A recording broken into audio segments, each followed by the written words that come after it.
ఓం శ్రీ సాయిబాబా జీవిత చరిత్రము 32వ అధ్యాయము. గురుని దేవుని వెదుకుట, ఉపవాసము నామోదింపకుండుట. ఈ అధ్యాయములో హేమాడు పంతు 2 విషయములను వర్ణించెను. 1. బాబా తన గురువును అడవిలో నెట్లు కలిసెను, వారి ద్వారా దేవుని గనెను. 2. గోఖలే గారి భార్య 3 రోజులు ఉపవసింప నిశ్చయించుకొనగా ఆమెచే బాబా ఎట్లు బొబ్బట్లు తినిపించెను. ప్రస్తావన. ప్రారంభమున హేమాడు పంతు సంసారమును అశ్వత్థ వృక్షముతో పోల్చుచూ గీతలో చెప్పిన ప్రకారము దాని వ్రేళ్లు మీదకు, కొమ్మలు క్రిందకు గలవనెను. దాని కొమ్మలు క్రిందవైపు మీదివైపు కూడా వ్యాపించి ఉన్నవి. అవి గుణములచే పోషింపబడుచున్నవి. దాని అంకురములు ఇంద్రియ విషయములు. దాని వ్రేళ్లు కర్మను చేయించుచూ మానవ ప్రపంచము వరకు వ్యాపించియున్నవి. దాని స్వరూపము గాని, దాని ఆధారము గాని, దాని ఆద్యంతములు గాని ఈ లోకమును తెలియరావు. వైరాగ్యమను పదునైన కత్తితో ఈ బలమైన వేళ్లుగల అశ్వత్థ వృక్షమును నరికి ఏ అతీత మార్గమును అనుసరించినా తిరిగి జన్మ లేదో అట్టి దానిని అనుసరించవలను. అట్టి దారియందు నడుచుటకు దారిచూపు మంచి గురువు సహాయము మిక్కిలి అవసరము. ఒకడెంత పండితుడైనప్పటికీ, వేదాంగములను బాగుగా చదివినప్పటికీ తన గమ్యస్థానమునకు సురక్షితముగా పోలేడు. మార్గదర్శియేయుండి సహాయపడి సరైన దారి చూపించినచో మార్గములోనున్న గోతుల నుండి, అడవి మృగముల నుండి తప్పించుకొని సుగమముగా పయనించును. ఈ విషయములో బాబా అనుభవము బాబాయే స్వయముగా చెప్పెను. ఇది మిక్కిలి విచిత్రమైనది. దీని ప్రకారము జాగ్రత్తగా నడుచుకొన్నచో నమ్మకము, భక్తి, మోక్షము ప్రాప్తించును. అన్వేషణము. ఒకానొకప్పుడు మేము నలుగురము మతగ్రంథములు చదువుచు అజ్ఞానముతో బ్రహ్మము నైజము గూర్చి తర్కించ మొదలెడితిమి. మాలో ఒకడు ఆత్మను ఆత్మచే ఉద్ధరించవలను గాని ఇతరులపై ఆధారపడరాదు అనెను.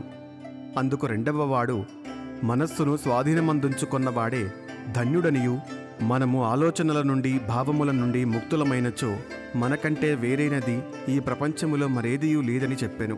మూడవవాడు, దృశ్య ప్రపంచము సదా పరిణామశీలమైనదనియు, నిరాకారమే శాశ్వతమైనదనియు, కావున సత్యాసత్య విచక్షణ అవసరమనియు చెప్పెను.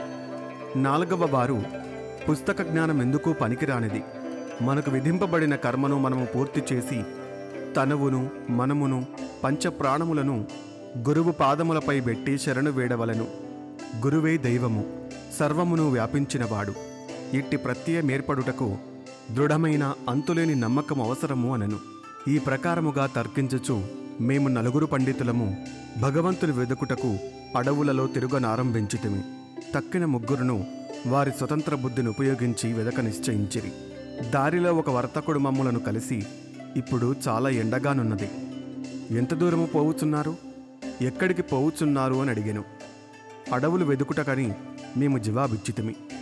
ఏమి వెదకుటకు పూనుకొంటిరని అతడు తిరిగి అడిగెను. ఏదో సందిగ్ధమైన యుక్తి జవాబిచ్చితిమి. ధ్యేయరహితముగా మేము తిరుగుట చూచి అతడు కనికరించి ఇట్లనెను, అడవుల సంగతి పూర్తిగా తెలియకుండా మీ ఇష్టము వచ్చినట్లు తిరగరాదు. అడవులలో సంచరింపదలచినచో మీ వెంట ఒక మార్గదర్శియుండియే తీరవలను. అనవసరముగా ఈ ఎండవేళప్పుడు ప్రయాసపడదరెందుకు? మీ రహస్యాన్వేషణము నాకు చెప్పనక్కరలేదు. అయినను మీరు కూర్చుండి భోజనము చేసి నీళ్లు త్రాగి కొంత విశ్రాంతి తీసుకొనిన పిమ్మట పోవచ్చును.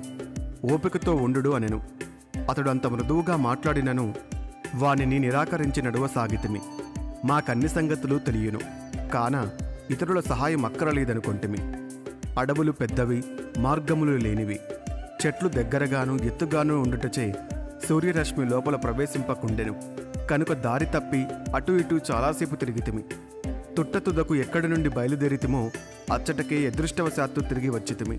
బంజారా తిరిగి కలుసుకొని ఇట్లనెను, మీ తెలివితేటలపై ఆధారపడి మీరు దారి తప్పిరి. చిన్నదానికి గాని పెద్దదానికి గాని సరియైన మార్గము చూపుటకు ఒక మార్గదర్శి ఉండియే తీరవలను. ఉత్త కడుపుతో ఏ అన్వేషణము జయప్రదము కాదు. భగవంతుడు సంకల్పించినదే మనకు దారిలో ఎవ్వరూ కలియరు. పెట్టిన భోజనము వద్దనకుడు, వడ్డించిన విస్తరిని త్రోసివేయకుడు. భోజన పదార్థములర్పించుట శుభసూచకములు. ఇట్లనుచు తిరిగి మమ్ములను ప్రశాంతముగా భోజనము చెయ్యుమని బతిమాలెను. ఈ ఆతిథ్యమునకిష్టపడక నిరాకరించిపోతిమి. విచారించక భోజనము చెయ్యక ఆ ముగ్గురు తిరిగి సాగిపోవనారంభించిరి. వారి హఠం ఆ విధముగా నుండెను. నేను మాత్రము ఆకలితోనూ దాహముతోనూ ఉంటిని. బంజారా ప్రదర్శించిన అసామాన్య ప్రేమకు లొంగిపోతిని. మేమెంతో తెలివైన వారమనుకుంటిమి కాని దయాదాక్షిణ్యములకు దూరమైతిమి. బంజారా చదువుకున్నవాడు కాడు, యోగ్యతలు లేనివాడు, తక్కువ జాతివాడు. కాని వాని హృదయము ప్రేమమయము. భోజనము చెయ్యుమని మమ్ముల వేడెను. ఈ విధముగా ఫలాపేక్ష లేకుండా ఎవరైతే ఇతరులను ప్రేమించెదరో వారు నిజముగా నాగరికులను ఎంచి వాని ఆతిథ్యమును ఆమోదించుటయే జ్ఞానమునకు ప్రథమ సోపానమని అనుకొంటిని. మిక్కిలి మర్యాదతో అతడు పెట్టిన భోజనము నేను తిని నీళ్లు త్రాగితిని. ఏమి ఆశ్చర్యము! వెంటనే మా గురువుగారు వచ్చి మా ఎదుట నిలిచిరి.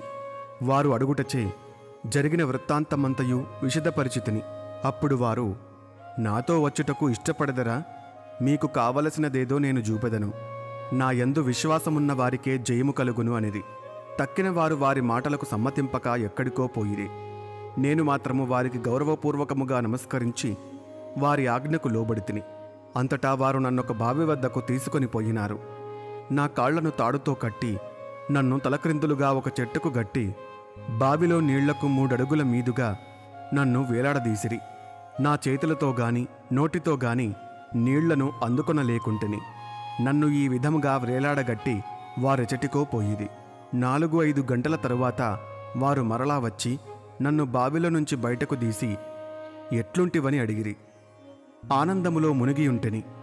నేను పొందిన ఆనందమును నా వంటి మూర్ఖుడెట్లు వర్ణించగలడు అని జవాబిచ్చితిని. దీనిని విని గురువుగారు మిక్కిలి సంతుష్టి చెందిరి. నన్ను దగ్గరకు చేరదీసి నా వీపును తమ చేతులతో తట్టి నన్ను వారి వద్ద నుంచుకొనిరి. తల్లిపక్షి పిల్లపక్షులను జాగ్రత్తగా చూచునట్లు నన్ను వారు కాపాడిరి. నన్ను తమ ఒడిలో చేర్చుకొనిరి. అది చాలా అందమైన ఒడి. అక్కడ నేను నా తల్లిదండ్రులను మరచితిని. నా అభిమానమంతయు తొలగెను. నాకు సులభముగా విమోచనము కలిగెను. గురువుగారి మెడను కౌగిలించుకొని వారిని తదేక దృష్టితో ఎల్లప్పుడూ చూచుచుండవలను అనిపించినది. వాని ప్రతిబింబము నా కనుపాపలందు నిలవనప్పుడు నాకు కనులు లేకుండుటే మేలనిపించడిది. అది అటువంటి బడి. నన్ను తమ బడిలో చేర్చుకొనిరి. అది చాలా అందమైన బడి. అది అటువంటి బడి. అందులో ప్రవేశించిన వారెవరునూ రిక్తహస్తములతో బయటకు రారు. నా గురువే నాకు సమస్తముగా తోచుచుండెను. నా ఇల్లు, నా ఆస్తి, నా తల్లిదండ్రులు అంతయూ వారే. నా ఇంద్రియములన్నీయూ తమ తమ స్థానములు విడిచి నా కండ్లయందు కేంద్రీకృతమయ్యెను. నా దృష్టి గురువునందు కేంద్రీకృతమయ్యెను. నా ధ్యానమంతయు నా గురువు పైననే నిలిపితిని. నాకింకొక దానియందు స్పృహ లేకుండెను. వారిని ధ్యానము చెయ్యునప్పుడు నా మనస్సు, నా బుద్ధి స్తబ్దమగుచుండెను. నిశ్శబ్దముగా వారికి నమస్కరించుచుంటెని. ఇతర పాఠశాలలలో పూర్తిగా మరొక విధమైన దృశ్యములు కానవచ్చును. భక్తులు జ్ఞానము సంపాదించుటకు పోయి ద్రవ్యమును, కాలమును, కష్టమును వ్యయము చేసెదరు. తుట్టతుదకు పశ్చాత్తాపపడెదరు. అక్కడున్న గురువు తనకు గల రహస్యశక్తిని గురించి, తన రుజువర్తనము గురించి పొగుడుకొనుచు తన పావిత్ర్యమును ప్రదర్శించునే కాని హృదయము మృదువుగా నుండదు. అతడు అనేక విషయముల గురించి మాట్లాడును, తన మహిమను తానే పొగుడుకొనును. కాని అతని మాటలు భక్తుల హృదయమునందు నాటవు, వారిని మెప్పింపజెయ్యవు. ఆత్మసాక్షాత్కారం అతనికి తెలియనే తెలియదు. అటువంటి బడులు శిష్యులకేమి మేలు చేయును? వారికేమి లాభము? కాని పైన పేర్కొన్న గురువు మరొక రకము వారు. వారి కటాక్షముచే ఎట్టి శ్రమలేకయే ఆత్మజ్ఞానము దాని మట్టుకది నా యందు ప్రకాశించెను. నేను కోరుటకేమియూ లేకుండెను. సర్వము దాని మట్టుకదియే పగటి ప్రకాశము వలె బోధపడెను. తలక్రిందుగను కాళ్ళు మీదుగను ఉంచుట వలన కలుగు ఆనందము గురువుకే తెలియును. నలుగురిలో ఒకడు కర్మఠుడు, అనగా కర్మలయందు నమ్మకము గలవాడు. అతనికి కొన్ని కర్మలు, విధులు, నిషేధములు మాత్రమే తెలియును. రెండవవాడు జ్ఞాని. అతడు తనకున్న జ్ఞానమునకు గర్వించువాడు. మూడవవాడు భక్తుడు. భగవంతుడికి సర్వస్వ శరణాగతి చేసినవాడు. భగవంతుడే సర్వమును చెయ్యువాడని అతని నమ్మకము. వారిట్లు తర్కించుచు వివాదపడుచుండగా దేవుని సమస్య వచ్చెను. వారు తమకు తెలిసిన విద్యపై ఆధారపడి దేవుని వెదకుటకు పోయిరి. వివేకమునకు వైరాగ్యమునకు అవతారమగు శ్రీ సాయి ఆ నలుగురిలో ఒకరు. పరబ్రహ్మ స్వరూపులై కూడా వారెందుచేతన ఇతరులతో కలిసి తెలివి తక్కువగా ప్రవర్తించరని ఎవరైనా అడగవచ్చును. ప్రజాభిప్రాయమును వారి మంచిని సంపాదించుటకును వారికి ఒక ఉదాహరణము చూపుటకును వారిట్లు చేసిరి. వారు అవతార పురుషులైనప్పటికీ ఒక సాధారణుడైన బంజారాను గౌరవించి వాని ఆహారమును ఆమోదించిరి. అన్నము పరబ్రహ్మ స్వరూపమని వారి నమ్మకము. బంజారా వాని ఆహారమును నిరాకరించిన వారు కష్టముల పాలైరే. గురువు లేనిదే జ్ఞానము సంపాదించుటకు వీలు కాదని వారు బోధించిరి. తైత్తరీయోపనిషత్తు తల్లిని, తండ్రిని, గురువును గౌరవించి పూజించి మతగ్రంథములను అభ్యసింపవలనని చెప్పుచున్నది. ఇవయే మన మనస్సును పావనము చేయుటకు మార్గములు. మనస్సును పావనము చెయ్యనిదే ఆత్మసాక్షాత్కారము పొందలేము. ఇంద్రియములు గాని, మనస్సు గాని, బుద్ధి గాని ఆత్మను చేరలేవు. ప్రత్యక్షము, అనుమానము మొదలైన ప్రమాణములు మనకి విషయములో సహాయపడవు. గురువుగారి కటాక్షమే మనకు తోడ్పడును. ధర్మము, అర్థము, కామము మన కృషి వల్ల లభించును. కాని నాలుగవది అగు మోక్షము గురువు సహాయము వలననే పొందనగును. సాయి దర్బారులోనికి అనేక మంది వచ్చి వారికి తెలియ విద్యలను ప్రదర్శించిపోయేడివారు. జ్యోతిష్కులు రాబోవు విషయములు చెప్పుచుండెడివారు. యువరాజులు, గౌరవనీయులు, సామాన్యులు, పేదవారు, సన్యాసులు, యోగులు, పాటకాండ్రు మొదలగు వారు బాబా దర్శనమునకై వచ్చేడివారు. ఒక మహారు అనగా మాలవాడు వచ్చి జోహారు చేసి, ఈ సాయి మాయి బాబా అనియు అనగా తల్లియు తండ్రియు అనియు వారు మన చావు పుట్టుకలను తుడిచివేయుదురనియూ చెప్పెను. గారడివాండ్రు, గుడ్డివాండ్రు, చొట్టవారు, నర్తకులు, నాథ సంప్రదాయము వారు, పగటి వేషముల వారు కూడా సమాదరింపబడుచుండిరి. తన వంతు రాగా ఆ బంజారా కూడా కాన్పించెను. తన పాత్రయు ముగించెను. మనమిప్పుడొక కథను విందుము. గోఖలే గారి భార్య ఉపవాసము. బాబా ఎన్నడూ ఉపవసించలేదు. ఇతరులను కూడా ఉపవాసము చెయ్యనిచ్చువారు కారు. ఉపవాసము చేయువారి మనస్సు స్థిమితముగా ఉండదు. అట్టివాడు పరమార్థమెట్లు సాధించును? ఉత్త కడుపుతో దేవుని చూడలేము. మొట్టమొదట ఆత్మను శాంతింపజేయవలెను. కడుపులో తడి కలుగజేయు ఆహారము గాని, పౌష్టిక శక్తి గాని లేనప్పుడు భగవంతుడి నేకండ్లతో చూడగలము? వేయేల మన అవయవములన్నయూ వాని శక్తిని అవి సంపాదించుకొన్నప్పుడు, అవి మంచి స్థితిలోనున్నప్పుడే మనము భక్తి మొదలగు సాధనములను ఆచరించి దేవుని చేరగలము. కాని ఉపవాసము గాని, మితిమించిన భోజనము గాని మంచిది కాదు. ఆహారములో మితి శరీరమునకు, మనస్సునకు కూడా మంచిది. గోఖలే గారి భార్య కానిట్కర్ గారి భార్య వద్ద నుంచి దాదా కేల్కర్కు జాబు తీసుకొని షిరిడీకి వచ్చెను. ఆమె బాబా పాదముల వద్ద 3 రోజులు ఉపవసించి కూర్చొని నిశ్చయముతో వచ్చెను. అంతకు ముందు రోజు బాబా దాదా కేల్కర్తో తన భక్తులను హోళీ పండుగ నాడు ఉపవాసము చెయ్యనీయనని చెప్పియుండెను. వారు ఉపవసించినచో బాబా యొక్క ఉపయోగమేమనను. ఆ మరుసటి దినము ఆ స్త్రీ కేల్కరుతో పోయి బాబా వద్ద కూర్చుండగా బాబా వెంటనే ఆమెతో, ఉపవాసము చేయవలసిన అవసరమేమి? దాదాభట్టు ఇంటికి పోయి బొబ్బట్లు చేసి అతని పిల్లలకు బెట్టి నీవు కూడా తినుము అనెను. హోళీ పండుగ వచ్చెను. కేల్కరు భార్య బయట చేరెను. దాదాభట్టు ఇంట్లో వండుటకెవరూ లేకుండెది. కావున బాబా సలహా సమయోచితముగా నుండెను. గోఖలే భార్య దాదాభట్టు ఇంటికి పోయి బొబ్బట్లు చేసెను. ఆ రోజు అక్కడనే ఉండెను. ఇతరులకు పెట్టెను. తానూ తినెను. ఎంత మంచి కథ! ఎంత చక్కని నీతి! బాబా సర్కారు. బాబా తన బాల్యంలో జరిగిన కథను ఈ విధముగా చెప్పెను.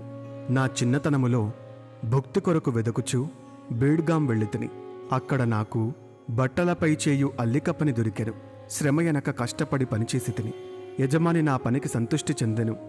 నాకంటే పూర్వము 3 కుర్రవాళ్లు పనిలో నుండిరి. మొదటివానికి 50 రూపాయలు, రెండవ వానికి 100 రూపాయలు, మూడవ వానికి 150 రూపాయలు. నాకీ 3 మొత్తములకు రెండింతలు అనగా 600 రూపాయల జీతమిచ్చెను. నా తెలివితేటలు చూచి యజమాని నన్ను ప్రేమించి నన్ను మెచ్చుకొని నిండు దుస్తులిచ్చి నన్ను గౌరవించెను. వీనిని వాడకుండా జాగ్రత్తగా దాచుకొంటిని. మానవుడిచ్చినది త్వరలో సమసిపోవును గాని దైవమిచ్చినది శాశ్వతముగా నిలుచును.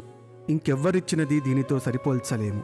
నా ప్రభువు తీసుకో తీసుకో అనును కాని ప్రతివాడు నా వద్దకు వచ్చి తే తే అనుచున్నాడు. నేనేమి చెప్పుచున్నానో గ్రహించువాడొక్కడునూ లేడు. నా సర్కారు యొక్క ఖజానా నిండుగానున్నది. అది అంచు వరకు నిండి పొంగిపోవుచున్నది. నేను త్రవ్వి ఈ ధనమును బండ్లతో తీసుకుపొండు. సుపుత్రుడైన వాడు ఈ ద్రవ్యమునంతయు ఆచికొనవలను అనుచున్నాను. నా ఫకీరు చతురత, నా భగవానుని లీలలు, నా సర్కారు అభిరుచి మిగుల అమోఘమైనవి. నా సంగతి ఏమి? శరీరము మట్టిలో కలియును, ఊపిరి గాలిలో కలియును. ఇట్టి అవకాశము తిరిగి రాదు. నేనెక్కడికో పోయిదను, ఎక్కడో కూర్చుండెదను. మాయ నన్ను మిగుల బాధించుచున్నది. అయినప్పటికీ నా వారి కొరకు ఆతురపడదను. ఎవరైనా ఏమైనా సాధన చేసినచో తగిన ఫలితము పొందెదరు. ఎవరైతే నా పలుకులను జ్ఞప్తియందుంచుకొనెదరో వారమూల్యమైన ఆనందమును పొందెదరు. ఓం నమో శ్రీ సాయినాథాయ. శాంతి శాంతి శాంతి. 32వ అధ్యాయము సంపూర్ణము.